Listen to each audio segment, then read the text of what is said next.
The Golden Boy, Real Guide to Treasures. Ang ating episode ngayon mga katigets ay tungkol sa kuweba, kung paano ba hanapin ang mga nakatagong kayamanan sa labas at sa loob ng kuweba. Bago tayo magpatuloy, shout out muna. Alright, shout out tayo kina Freddy Soriano, kay Joy Navarro, Danny Flores, Lisa Mas, Ernesto Manalo, shout out din kay Kaloy Pilayo Lazaro, Raul Trangia, Bonifacio Manuel, Angelito Capistrano, shout out kay Victoria Aliaga, Roldan Andres, kay Hyacinth Fimia, Jetro Cabali, kay Diego Gabrines, also Chablax, Tating Nali Mansalay, Rico Mausisa, Robert Cabonilas, John Ree Torres, kay Michael Amit, John Daser, Tim Francis Labayukot, kay Nigor T. Hunter, Maridel de Castro, Sonia Di Guzman, and lastly kina Jonel Lagora, Arturo Paangay, Pango Silvester, at kay Gilly Lopez.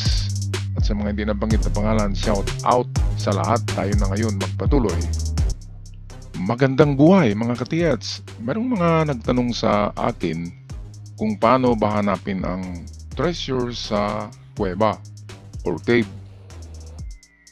Okay, ito atin sasagutin ngayon ang mga possibilities kung saan nyo makuha ang item without or with using metal detectors or electronics gadget. Okay, kahit walang gamit na locators or detectors ay pwede tayong makakuha nito gamit lamang ang mga ating formula dito. Okay, so meron tayong mga klaseng kuweba. Ang una dito ay itong bukas na kuweba. Kumpara natin ang bukas na kuweba kaysa sarado. Alin ba sa dalawa ang merong laman, mga katiyats? Okay, so sigurado na itong isa, itong nakasara, ito ang may laman. Kasi bakit naman isara ang bunganga ng kuweba o ang entrance kung walang importanteng itinago sa loob? Hindi kagaya nitong bukas. Kapag nakadiscover kayo ng bukas na kuweba ay wala sa loob ang item. Okay, ito ngayon ang ating i-analyze. Okay, so halimbawa ito yung kuweba nyo, natagpuan nyo bukas siya. Ngayon ang item dito ay wala yan sa loob, kasi alam ng mga Hapon na pasukin natin ng kuweba, kaya matagpuan yung kanilang ibinaon. Ngayon unang gawin dito ay tingnan nyo ang palibot ng kuweba. Sa layo na 20 meters, 360, ikot kayo doon sa likod. Okay, mga 20 meters yan. Ikutin nyo at hanap kayo ng mga marker. Ang mga marker ay nakalagay yan sa mga bato na malalaki na hindi kayang buhatin ng tao. Malaki talaga yan at hindi yan natitinag ng mga lindol o baha. Karamihan ng marker ay ganito yan. Pag may bato diyan na malaki, nilalagyan niya ng lock sa kanyang baba. Merong lock, mga bato rin yan na nakapalibot sa kanya at nakalock sa kanyang gilid para hindi gugulong ang bato at hindi magbago ang direksyon nito sa paglipas ng ilang taon. So ganyan yan. Pag sa top view, pag may makita kayo na ganito, top view, may mga bato siya sa gilid na parang sinadyang nilagay talaga para hindi gagalaw ang bato. So yan yung isang palatandaan ng bato ay marker. At kapag nakita nyo na yan, hanapin nyo na ang mga marka niyan, katulad ng mga arrow, mga litra, at kung ano-ano pa na very strange markings sa inyong paningin. Ngayon, tapos na tayo sa paghanap ng bato. Halimbawa, meron dito. Okay, so meron pa tayong isa na hahanapin. So check na ito, mayroong big boulder, big marker. Ngayon hanapin natin ay meron bang creek sa unahan or sa harapan or sa likod nito. So creek, maliit lang yan na version ng river. Galing sa ibabaw ng bundok ang tubig sa creek. Pag merong ganyan, hanapin nyo rin sa creek ang mga bato na merong marka. Halimbawa, merong bato rito. Sigurado yan, meron niyang mga arrow na halimbawa ito arrow na nagtuturo siya dito. At din itong big boulder naman dito ay siguradong meron din niyang marka na nagtuturo din siya diyan. Ito yung tinatawag na mga countersign. At meron pang isang hanapin nyo. Yan ang old tree or dead old tree. So halimbawa ay narito sa itaas ang malaking puno na patay na. Or kahit saan dyan, pwedeng dito. Okay, yan ang bigay ng ng malaking porsyento na meron talagang nakabaon. Ang mga bato na yan at kahoy ay naka-triangle yan ang posisyon. Ngayon dahil wala tayong mapa, hindi natin nang alam ang pinagbaonan nila. Kaya tingnan natin ang mga countersign. Sigurado dito sa banda rito or dito ay meron na naman yung arrow na nagturo dyan. So parang picking dots, pick up a dots, connect the dots. Dito ay may arrow. Okay, connect natin itong mga puzzle. Ito may arrow. Ang arrow ng hapon ay kakaiba ang mga itsura niyan, pero parang may ganyan. Meron ding paganyan. Meron ding itong ganito lang. Ayan. So mga pointer yan, pwede rin yung mga nakatagilid na letter D, yung C, tsaka yung A. Yan ay yung mga pointer na mga letra. So halimbawa dito ay may nakatagilid na D, ganyan. At dito ay merong itong dito, sabihin natin may letrang C. Itong dito ay may arrow na half head, ganyan. So ang pag-connect nito, connect the dots. Okay, so unahin natin itong arrow kasi madali lang ang direksyon niya. So papunta siya rito at hindi natin alam kung saan tayo titigil. Ngayon mayroong letter C dito, ang C ay papunta rin dyan. Pero hindi natin alam saan tayo titigil. Ngayon dito ay may arrow sa baba. Punta tayo dyan. At hindi natin alam kung saan titigil. Ngayon, punta tayo sa D. I-connect din natin yan. Hindi natin alam kung saan tayo titigil. Kaya ang gawin dyan, kung napansin nyo itong dito, dyan ang intersection ng lahat ng linya ng mga countersign na nagtuturo ng direksyon pero walang distansya. So ito na yung yung digging spot kung saan nag-intersect ang itong mga pointer signs. Lalo na nandito sa harapan niya ang kahoy, ibig sabihin nakatingin niya dyan. So ito na yung ating digging spot, ang harapan ng kuweba. Okay, lakihan lamang ang hukay. Kahit walang detector ay tatamaan nyo dyan. Tatama kayo dyan kapag kumpleto ang mga countersign na nakikita nyo. Tulad ng itong ibinigay natin dito. Nangyari na ito doon sa Pangasinan.